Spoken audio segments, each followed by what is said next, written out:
Hello. I would like to hear opinions on the question, Mama Son. What do you think this definition means?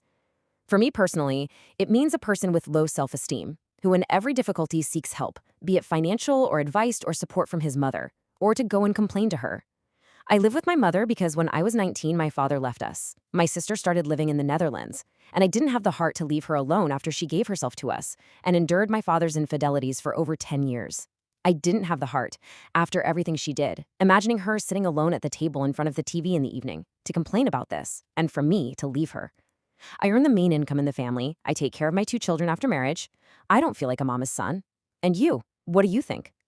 That's a really raw and deeply personal question, isn't it?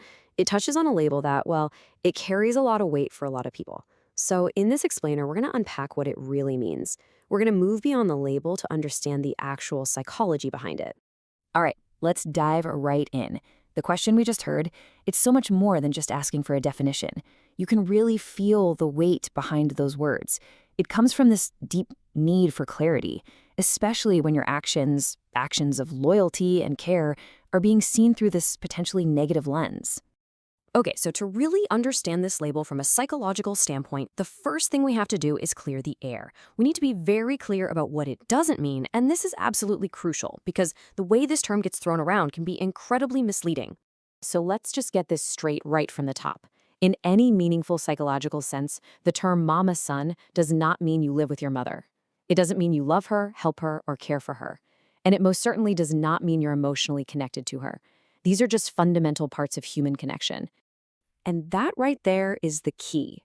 When these actions are done consciously, as a choice, from a place of maturity and empathy, they are not signs of a problem. They're signs of character.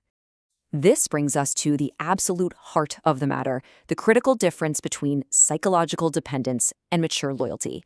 You see, on the surface, they might look similar, but internally, they are worlds apart. So what is psychological dependence? Well, it's a real clinical concept. It describes a situation where a person hasn't really formed a separate adult identity. Their parent is still the one they rely on for decisions, for approval, and for rescue from the challenges of adult life. At its core, it's an inability to truly stand on your own 2 feet. Now take a look at this because it lays it out so clearly.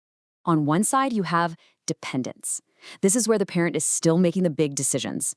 The person avoids responsibility and uses their mother as a refuge from adulthood. But then look at the other side, loyalty. Totally different. Here, the individual makes their own conscious choices. They show empathy. They take on financial and parental responsibility. It's a moral choice, you see, a sign of a mature character, not a retreat from it. So, now that we have this framework, let's go back, let's apply it directly to that powerful story that kicked this whole explainer off. The first thing that jumps out from the post itself, this person provides the main income. Right there, that's a clear indicator of taking financial responsibility, a cornerstone of adult life. Second, they carry parental responsibility for their own 2 children. I mean, that is perhaps one of the most significant adult duties a person can have.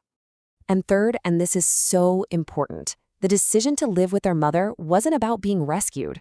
It was a moral choice, one that was rooted in empathy, loyalty, and gratitude after a major family trauma.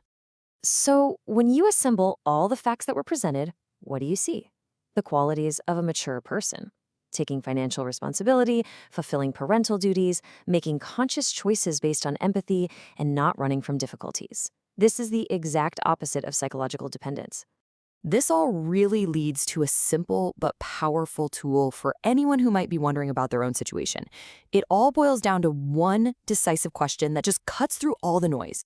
And it's simply this. Who is in the driver's seat of your life? When it comes down to it, who ultimately makes the significant decisions? If the answer is I do, or my partner and I do together, or I do with my children's well-being in mind, then the framework is clear. There's no psychological issue of dependence here. There is simply a responsible, caring son. So that begs the question, right? If the facts point so clearly to maturity, why does this label get used at all? Well, it's important to recognize that sometimes the term is weaponized. It can be used to manipulate a situation or to devalue the very act of caring. And that leaves us with this final thought. If your actions are rooted in responsibility and conscious choice, then the label mama's son isn't a diagnosis of you. Instead, it might just be a reflection of the person applying it, their own biases, their own insecurities, or maybe just their inability to understand that true strength and deep care can and absolutely should coexist.